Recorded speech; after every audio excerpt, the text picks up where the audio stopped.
नमस्ते दोस्तों। तो आज हम बीएससी जूलॉजी का पहला चैप्टर जो है सेल, फर्स्ट सेमेस्टर का पहला chapter structure and function of cell organelle. तो पहला सेल ऑर्गेनेल प्लाज्मा मेम्ब्रेन। ठीक, सेल तो हम पढ़ते आए हैं, एक बार रिकैप दे देते हैं सेल का। वैसे हम छोटे पर से पढ़ते आए हैं। Cell is a structure and functional unit of life, और बहुत सारे सेल होते हैं, prokaryotic, eukaryotic, other etcetera etcetera. तो सब में सेल, प्लाज्मा मेम्ब्रेन सब में प्रेजेंट होता है। Plasma membrane is the outer covering of cell membrane, cell इसका प्लाज्मा मेम्ब्रेन को सेल मेम्ब्रेन भी कहते हैं। अलग अलग साइंटिस्ट आए, अलग अलग लोग ने, जैसे कि प्लाज्मा मेम्ब्रेन जो था वो फेफर ने कहा था, सेल मेम्ब्रेन नोगल एंड क्रेमर ने कहा। अलग अलग साइंटिस्ट जैसे डिस्कवर करते गए वैसे बोलते गए। तो सबसे पहले हमें नीड क्या है, प्लाज्मा में क्यों नीड पड़ी प्लाज्मा मेम्ब्रेन की? बिना प्लाज्मा मेम्ब्रेन के नहीं हो सकता था, हो सकता नहीं था। क्यों नीड पड़ी? देखो, फॉर एग्जाम्पल हमारा घर है, घर में होता है बाथरूम, किचन, बाथरूम होता है, किचन होता है, बेडरूम होता है। अगर किसी में बाउंड्री ना हो, बाथरूम, किचन, बेडरूम सब एक ही जगह, यहाँ पे बाथरूम है ऐसे बना हुआ, ऐसे होता है बाथरूम। मान लो ये बाथरूम का है, सीट कमोड है, यहीं पे किचन है, यहीं पे बेडरूम है, तो कैसा लगेगा? एकदम बेकार, अनऑर्गेनाइज्ड हो जाएगा। तो अगर हम इसको बाउंड्री लगा दें, इसको डिफ्रेंशिएट कर दें, जैसे ये हो गया बाथरूम हो गया हमारा, ये हमारा बेडरूम हो गया, ऐसे बाउंड्री लगा दें। यहाँ पे गेट हो गया इसका, यहाँ पे इसका गेट हो गया, और यहाँ पे बेडरूम हो गया, यहाँ पे ड्राइंग रूम हो गया, यहाँ पे हॉल हो गया, जो भी हो एक्सेट्रा। तो अब ऑर्गेनाइज टाइप का हो गया। अगर मान लो ये बाउंड्री ना रहे, बाथरूम है, बाथरूम के बगल में किचन रहे, किचन के बगल में बेडरूम रहे, तो कैसा लगेगा? तो इसीलिए डिफरेंट एक बाउंड्री क्रिएट करता है प्लाज्मा मेम्ब्रेन की सब मिक्सअप ना हो जाए। बाहर का एक्सटीरियर इन्वायरमेंट और अंदर का इंटीरियर इन्वायरमेंट, जो बाहर का वातावरण या अंदर का वातावरण को ये डिफ्रेंशिएट करता है, एक तरह से सेपरेट करता है। तो for a separation it's a very important plasma membrane. सबसे पहले प्लाज्मा मेम्ब्रेन प्रोकैरियोटिक में भी होता है, यूकैरियोटिक में होता है, सब में प्रेजेंट होता है प्लाज्मा मेम्ब्रेन। तो इसीलिए हमें नीड पड़ी कि हम बाहर और अंदर के जो सब्सटेंसेस है उसको डिफ्रेंशिएट कर सकते हैं, ऑर्गेनाइज्ड कर सकते हैं।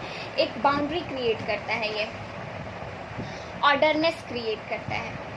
ये जो प्लाज्मा मेम्ब्रेन होता है ना, ये एक स्टेबल नहीं रहता है। मतलब कि आप सोच रहे हैं कि ऐसे स्टेबल है, एक सॉलिड नहीं स्ट्रक्चर होता है। ये हिलता कभी बाहर, ऐसे ऐसे ऐसे, मतलब लिक्विड टाइप का स्ट्रक्चर, लिक्विड नहीं बोल सकते, मतलब ये हिलता रहता है, एक स्टेबल नहीं, जैसे सेल वॉल की तरह एकदम रिजिड नहीं रहता है। ये फ्लैक्सिबल होता है, हिलता रहता है, ऊपर नीचे करता रहता है। ठीक, तो ये होता है प्लाज्मा मेम्ब्रेन। प्लाज्मा मेम्ब्रेन को हम देख ले कि सेल का बाहरी स्ट्रक्चर, बाहरी ढांचा सेल मेम्ब्रेन का। प्लाज्मा मेम्ब्रेन को सेल मेम्ब्रेन भी बोलते हैं। जो सेल को कवर करता है उसको बोलते हैं सेल मेम्ब्रेन और प्लाज्मा मेम्ब्रेन। ठीक, तो अब देखते हैं कि प्लाज्मा मेम्ब्रेन कैसे आया, कैसे पता चला कि प्लाज्मा मेम्ब्रेन होता है, कौन कौन क्या साइंटिस्ट आए। तो हम तो सेल थ्योरी में पढ़े थे, स्केलियन एंड स्वान, उन्होंने बताया था कि हाँ कुछ आउटर सरफेस पे होता है, उसको प्लाज्मा मेम्ब्रेन कहते हैं। तो आज हम स्ट्रक्चर की बात करें, क्योंकि हमारा टॉपिक है plasma membrane, lipid and protein topic है।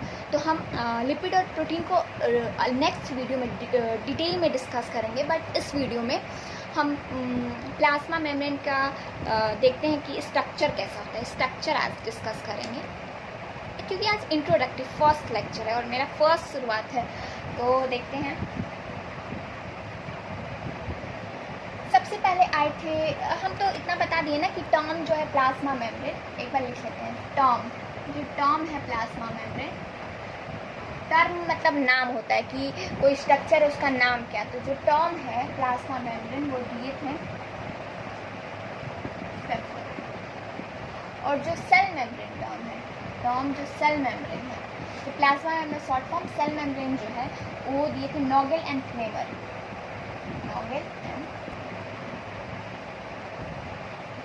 नोगल एंड क्रेमर ने दिया था। ठीक, तो अब हम इसके स्ट्रक्चर पे आते हैं, कैसे पता चला कि इसका स्ट्रक्चर कैसा होता है। तो सबसे पहले आए ओवरटन। बहुत सारे स्ट्रक्चर है फेल हुए। एक्सेप्टेबल स्ट्रक्चर तो सबको पता है कि फ्लूइड मोज़ेक मॉडल है जो सिंगर एंड नोपॉल्सन ने दिया था। तो सबसे पहले आए थे ओवर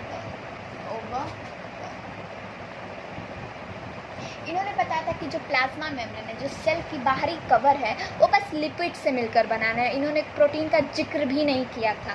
फिर आए थे सेकंड, जो कि बहुत ही फेमस मॉडल है, सबको पता होगा ये मॉडल, शुरू से पढ़ते आए हैं, बटर सैंडविच मॉडल। इसके नाम से पता चल रहा है कि ये एक ऐसा मॉडल है, सैंडविच बनाया जाएगा, बटर सैंडविच मॉडल। इसको सबसे पहले दिया किसने था, ये डेनियल एंडरसन ने दिया था, डेमिंग एंड प्रोनाउंसिएशन में गलत हो सकता है।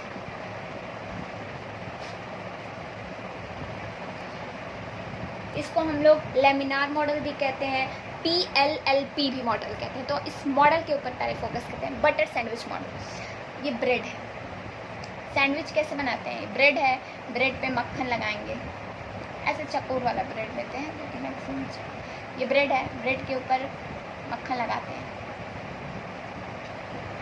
फिर ये दूसरा ब्रेड है, दूसरे ब्रेड के ऊपर भी मक्खन लगाते हैं, फिर इसके ऊपर ऐसे रख देते हैं, फर्स्ट ब्रेड को सेकंड ब्रेड के ऊपर हम लोग रख देते हैं।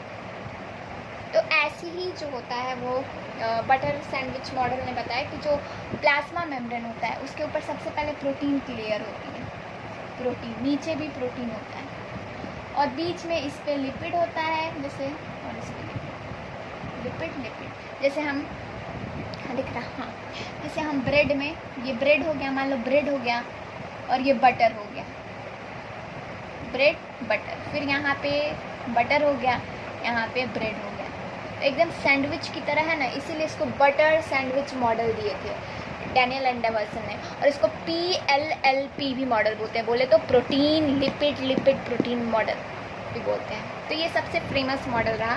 और सेम यही मॉडल यूनिट मेम्ब्रेन कॉन्सेप्ट, मतलब जो रॉबर्टसन ने दिया था, ये जो मॉडल था ये 1935 में आया था। और फिर यूनिट मेम्ब्रेन मॉडल जो था वो रॉबर्टसन ने दिया था। उन्होंने बस प्रोटीन बताया था कि इसमें बीटा टाइप का प्रोटीन होता है, इन्होंने कुछ बताया नहीं था, ये बोले थे कि नहीं इसमें बीटा टाइप का प्रोटीन होता है। अब आते हैं हमारा इम्पॉर्टेंट मॉडल, जो कि सब बुक में भी मैक्सिमम यही दिया है, fluid mosaic model.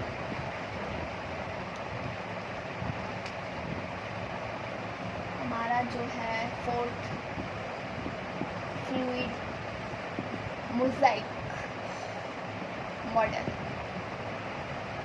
Fluid mosaic model जो कि सिंगर एंड निकोलसन ने दिया था, सिंगर एंड निकोलसन 1972 में दिया था मॉडल। इन्होंने बताया था, सबसे पहले इन्होंने किस कॉन्सेप्ट पे, सबसे पहले ये जो बताए थे कि मान लो ये लिपिड है, बोले थे उन लोग लिपिड होता है, लिपिड है, लिपिड लेयर है और प्रोटीन इस लिपिड के बीच में इंसर्टेड होते हैं। ये मॉडल को बोले थे फ्लूइड मोज़ेक मॉडल। क्यों इसका नाम फ्लूइड मोज़ेक मॉडल दिया गया था, क्योंकि ये जो फ्लूइड, ये फ्लूइड मतलब होता है तरल पदार्थ, तो लिक्विड को फ्लूइड से डिनोट किया गया, लिक्विड, और मोज़ेक बोले तो प्रोटीन। तो प्रोटीन में जो प्रोटीन है इसमें लिक्विड जो है वो ऐसे तैरता है, तो इसको इसीलिए बोला गया था फ्लूइड मोज़ेक मॉडल। मोज़ेक मतलब धब्बे की तरह, बोले तो प्रोटीन बीच बीच में प्रेजेंट होता है। प्रोटीन के भी इंटीग्रल प्रोटीन होता है और एक्सटीरियर प्रोटीन होता है, वो जब हम लिपिड का स्ट्रक्चर बनाएंगे तो बताएंगे।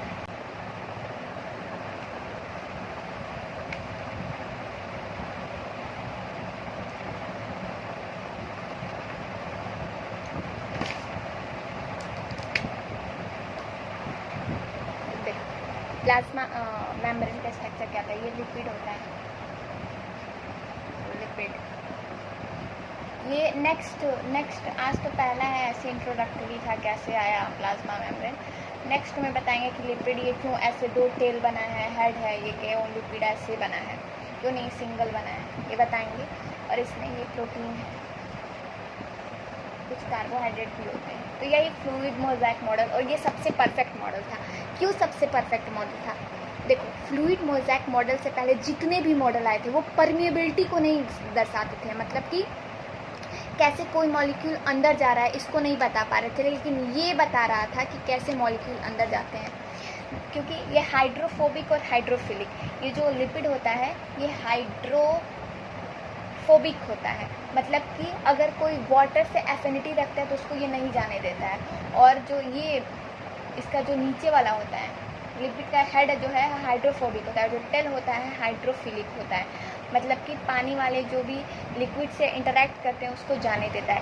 ये हम नेक्स्ट लेक्चर में और अच्छे से समझेंगे। बस ये जान लो कि फ्लूइड मोज़ेक मॉडल था, ये परमिएबिलिटी दे देता था, मतलब कि ये एक्सप्लेन कर रहा था कि कैसे मॉलिक्यूल अंदर जाते हैं, कैसे मॉलिक्यूल पास करते हैं मेम्ब्रेन से। तो इसलिए ये कंसेप्ट सबसे एक्सेप्टेबल हो गया। और पहले के जो साइंटिस्ट थे इसलिए नहीं बता पा रहे थे, परमिएबिलिटी को नहीं समझा पा रहे थे, क्योंकि उस टाइम की इलेक्ट्रॉन माइक्रोस्कोप डिस्कवर नहीं हुआ था। 1972 जो ये कंसेप्ट दिया गया था, उससे पहले इलेक्ट्रॉन जो माइक्रोस्कोप थे वो डिस्कवर्ड नहीं हुए थे। तो इसलिए साइंटिस्ट उतने अच्छे से नहीं बता पा रहे थे कि प्लाज्मा मेम्ब्रेन के स्ट्रक्चर को। उसके बाद इन्होंने जब डिस्कवर हुआ इलेक्ट्रॉन माइक्रोस्कोप तो अच्छे से देख के बताए सिंगर एंड निकोल्सन ने। तो नेक्स्ट लेक्चर में हम लोग डिटेल में पढ़ेंगे कि हाइड्रोफोबिक हाइड्रोफिलिक क्यों हम बोल रहे हैं, क्या बात है, ये सब पढ़ेंगे। लिपिड का स्ट्रक्चर, प्रोटीन का। आज तो इंट्रोडक्टरी लेक्चर था। तो अगर आप लोग को अच्छा लगा हो तो प्लीज़ नीचे कमेंट करें और बताएं कि मैं क्या गलत की, जो भी हमारी गलतियों में और सुधार सकूँ। धन्यवाद।